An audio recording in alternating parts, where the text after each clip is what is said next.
என்ன செய்யறாங்கன்னா அவங்க கற்பை இழக்கக்கூடியவங்களாக இருக்கிறாங்க. அமெரிக்கால 60% மாணவிகள் என்ன பண்றாங்கன்னு சொன்னா பள்ளிக்கூடத்திலே தங்களுடைய கற்பை இழக்கக்கூடியவர்களாக இருக்கிறார்கள். இதுக்கு என்ன காரணம்? இதுக்கு முக்கியமான காரணம் பெற்றோர்கள் தான். பெற்றோர்களிலும் முக்கியமான காரணம் பெண்கள் தான். ஏனென்று சொன்னால் அந்த குழந்தை பெண்களிடம் தான் அதிகமாக வளர்கின்றது. அந்த ஆண் வேலை நிமித்தம் வெளியே சென்று விடுவான் அல்லது வெளிநாட்டில் இருப்பான். இந்த பெண்களிடத்தில் தான், இந்த தாயின் இடத்தில் தான் அந்த குழந்தை அதிகமாக இருக்கின்றது. அப்ப இந்த தாய் என்ன பண்ணணும்? பெண்களாகிய நாம் அந்த குழந்தையை நல்லா கவனிக்கணும். அதுக்கு ஈச் அண்ட் எவ்ரிதிங், ஈச் மேட்டரை நம்ம என்ன செய்யணும்? கவனிக்கணும். என்ன பண்ணுது, எங்க போகுது, என்ன பேசுது அப்படின்னு சொல்லி நம்ம பார்க்கணும். அப்படிலாம் நம்ம பார்க்கிறோமா? சின்ன வயசுல இருந்தே அதுக்கு இஸ்லாமிய கல்வியை ஊட்டுறோமா? கிடையவே கிடையாது. இன்னைக்கு நம்முடைய குழந்தைகள் எத்தனை பேரு சலாம் சொல்றாங்க? போனை எடுத்த உடனே நம்ம காலேஜ் படிக்கிற பொண்ணுங்களா இருந்தாலும் சரி, ஸ்கூல் படிக்கிறவங்களா இருந்தாலும் சரிதான், சின்ன பிள்ளைங்களா இருந்தாலும் சரிதான், இன்னைக்கு எத்தனை பேர் போனை எடுத்த உடனேயோ அல்லது தெரிஞ்சவங்களை பார்த்தாலோ சலாம் சொல்றது எத்தனை பேரு? சலாம் சொன்னாலும் பதில் சொல்றது கிடையாது. ஏன்னு சொன்னா அவங்களுக்கு ஒரு பிரஸ்டீஜ் ப்ராப்ளம் மாதிரி. சிலரை பாத்தீங்கன்னு சொன்னா சலாம் சொன்னா பதில் சொல்லவே மாட்டாங்க. நம்முடைய பிள்ளைங்களுக்கு இது சின்ன விஷயம். சலாம் முதல்ல சலாத்தை சொல்லி கொடுக்கணும். ஏன்னு சொன்னா ரசூலுல்லாஹ் என்ன சொல்லியிருக்காங்க? தெரிஞ்சவங்களுக்கும் தெரியாதவங்களுக்கும் சலாம சொல்லுங்கன்னு சொல்லியிருக்காங்க. இன்னைக்கு தெரியாதவங்களுக்கு சொல்லாட்டினாலும் பரவாயில்ல, அட்லீஸ்ட் தெரிஞ்சவங்களை பார்த்தா அது சொல்லக்கூடாதா? சிரிக்க கூட மாட்டாங்க சிலர் பாத்தீங்கன்னு சொன்னா. இப்படி சலாத்தை கூட சின்ன பிள்ளைங்களுக்கு, தங்களுடைய பிள்ளைகளுக்கு சொல்லி கொடுக்காத பெற்றோராகத்தான் நாம் இருந்து கொண்டிருக்கின்றோம். அதே நேரத்துல நம்ம என்ன பண்றோம்? அந்த பிள்ளை சினிமா பார்க்கும் போதோ அல்லது வேற ஏதாவது நிகழ்ச்சி பார்த்து ஒரு பாட்டை பாடும் போது நம்ம அதை உட்கார்ந்து ரசிக்கிறோம். அப்படிதானே? என் பிள்ளை இந்த பாட்டு பாடும், கேளுங்க பாப்போம் அப்படின்னு சொன்னா அது பாடின உடனே இந்த தாய்க்கு அளவில்லா மகிழ்ச்சி. என்ன பாடுது? அது சினிமா பாட்டு பாடுது. அதுல இந்த தாய்க்கு அளவில்லா மகிழ்ச்சி. என்னைக்காவது ஒரு நாள் அந்த குர்ஆன் ஆயத்தை அது சொல்லும் போது நீங்க மகிழ்ச்சி அடைஞ்சிருப்பீங்களா? அந்த சின்ன குழந்தை அல்லாஹ் அக்பர் சொல்லி தக்பீர் கேட்டா எவ்வளவு சந்தோஷமா இருக்கும் தெரியுமா? அது அல்லாஹ் அக்பர் சொல்லி தவறா கூட சஜிதா செஞ்சா எப்படி இருக்கும் தெரியுமா? அதை எந்த பெற்றோருமே இன்னைக்கு ரசிக்கிறது கிடையாது. அதுக்கு ஆர்வம் ஊட்டுறதும் கிடையாது. அதுக்கு என்ன செய்யணும்? சின்ன வயசுல இருந்தே அதுக்கு சொல்லி கொடுக்கணும். முதல்ல பெற்றோர்களுக்கு தெரிஞ்சாதானே பிள்ளைங்களுக்கு சொல்லி கொடுக்க முடியும். நம்மளே தெரியாம இருக்கிறோம், நம்மளே சலாம் சொல்ல மாட்டோம், நமக்கு வாயிலேயே சினிமா பாட்டா வந்துட்டு இருக்கு. அப்ப எப்படி பிள்ளைங்களுக்கு சொல்லி கொடுக்கிறது? சகோதரிகளே, பெண்கள் பிள்ளைகளை வளர்த்தும் மிக பெரும் பொறுப்பு பெண்களாகிய நம்மிடத்தில் தான் இருக்குது. அந்த குழந்தையை நன்னடத்தை சொல்லி கொடுக்கிறது நம்ம தான். நம்ம எப்படி வளர்த்துறோமோ அதன்படிதான் அது வளரும். இன்னைக்கு கூட இந்த சபையில நான் உட்கார்ந்துருந்தேன், பின்னாடி உட்கார்ந்துருந்தேன். என் முன்னாடி 2 பசங்க உட்கார்ந்துட்டு என் ஃப்ரெண்ட போல யாரு மச்சான்னு பாடுறான். 3 பேர் சேர்ந்து சத்தமா பாடுறாங்க. இன்னைக்கு இவங்க மட்டும் இல்ல, எல்லா குழந்தைகளுமே இன்னைக்கு சினிமா பாடல்களை ரொம்ப சந்தோஷமா உச்சரிக்கக்கூடியவங்களாட்டும் தான் இருக்கிறாங்க. அல்லாஹ், ரசூலுல்லாஹ், அல்லாஹ்வுடைய ஆயத்து இந்த மாதிரி விஷயங்களை அவங்க கத்துக்கிறதும் கிடையாது, அதை சொல்றதும் கிடையாது. இப்படிப்பட்ட ஒரு சீர் கேட்டுல தான் நம்ம என்ன செஞ்சுட்டு இருக்கோம்? உட்கார்ந்து இருக்கிறோம். இதெல்லாம் பத்தி நம்ம விசாரிக்கப்படுவோம். உன் பிள்ளைக்கு சொல்லி கொடுத்தியா? தாய்ங்கிற பொறுப்பு அந்த பிள்ளையின் மூலமா நான் உனக்கு தந்தனே, அந்த பிள்ளைக்கு புகட்ட வேண்டிய கல்வியை நீ கொடுத்தியான்னு அல்லாஹு தஆலா நம்மள பார்த்து கேட்பான்.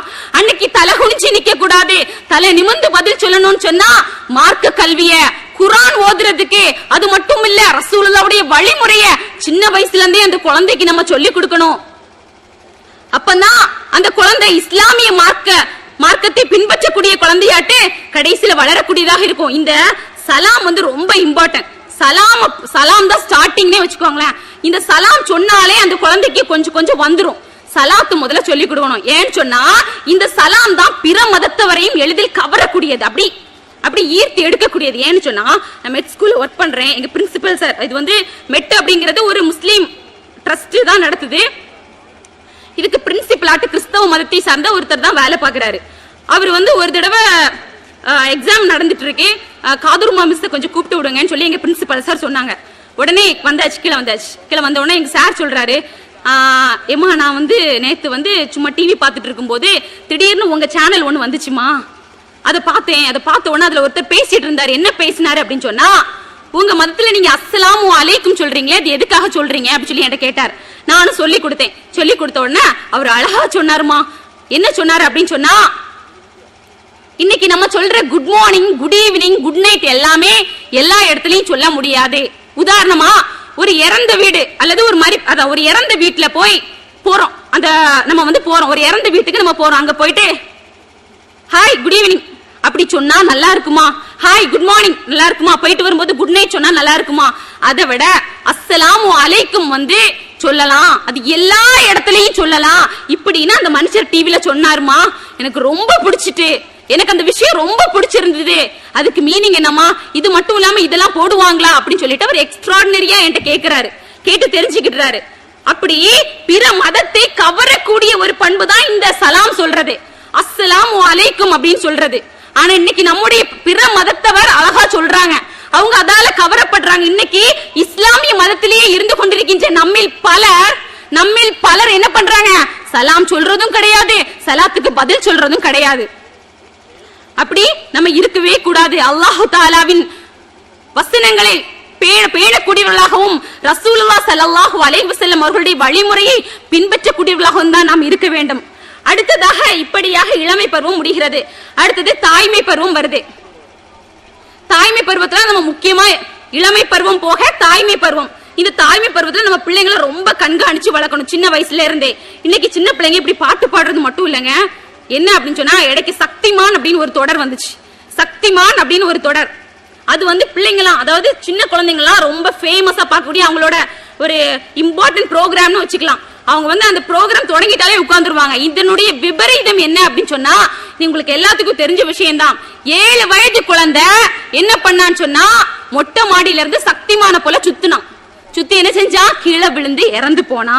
7 வயசு குழந்தை அந்த டிவி முன்னாடி உட்கார்ந்து அதை பார்த்து அந்த சக்திமான் மனசுக்குள்ள ஆள இடம் பிடிச்சு அவனை போல மாடியில இருந்து அந்த சக்திமான போல என்ன செஞ்சா மாடியில இருந்து சுத்தி கீழே விழுந்து இறந்து போனா. அது மட்டும் இல்ல, 16 வயசு ஒரு சிறுவன் என்ன பண்ணா, 16 வயசு ஒரு குழந்தை என்ன பண்ணுச்சுன்னு சொன்னா அவனை தீ வச்சுக்கிட்ட அவனுக்கு உடம்புக்கு. ஏன்னு சொன்னா சக்திமான் காப்பாத்துவாரு, என்ன செய்வாரா, சக்திமான் காப்பாத்துவாருன்னு சொல்லிட்டு அவனுடைய உடம்புக்கு தீ வச்ச ஒரு நிகழ்ச்சி நம்ம கண்டுகிட்டோம். அது இப்படித்தான் டிவியை பார்த்து பிள்ளைகள் என்ன செஞ்சுறாங்க, கெட்டு போறாங்க. அதுக்கு நம்ம இடம் வைக்க கூடாது. இன்னைக்கு மீடியாக்கள் தான் இந்த மக்கள் சமுதாயம் கெட்டு போறதுக்கு மிக முக்கிய காரணம் இந்த மீடியாக்கள் தான் அப்படிங்கிறது நமக்கு நல்லா தெரியும். ஆனாலும் நம்முடைய வீட்டுல அதிகமா ஓடுறது இந்த டிவி தான். டிவி முன்னாடி சீரியல்ல நம்ம உட்கார்ந்துட்டோம்னு சொன்னா பிள்ளை ஓத போயிட்டு சாயா கேட்டாலும் கொடுக்கறது கிடையாது, ஹஸ்பண்ட் வெளியில போயிட்டு சாப்பாடு கேட்டாலும் கொடுக்கறது கிடையாது, ஃபுல்லா உட்கார்ந்து இருக்கிறோம். நல்லா நினைச்சு பாருங்க சகோதரிகளே, இந்த டிவி நாளைக்கு நமக்கு சாட்சியா வரும். இந்த டிவி என்ன செய்யும், சாட்சியா வரும். நம்ம செய்யக்கூடிய ஒவ்வொரு அமலுக்கும் அல்லாஹ்விடத்தில் நம்ம பதில் சொல்ல கடமைப்பட்டிருக்கிறோம்.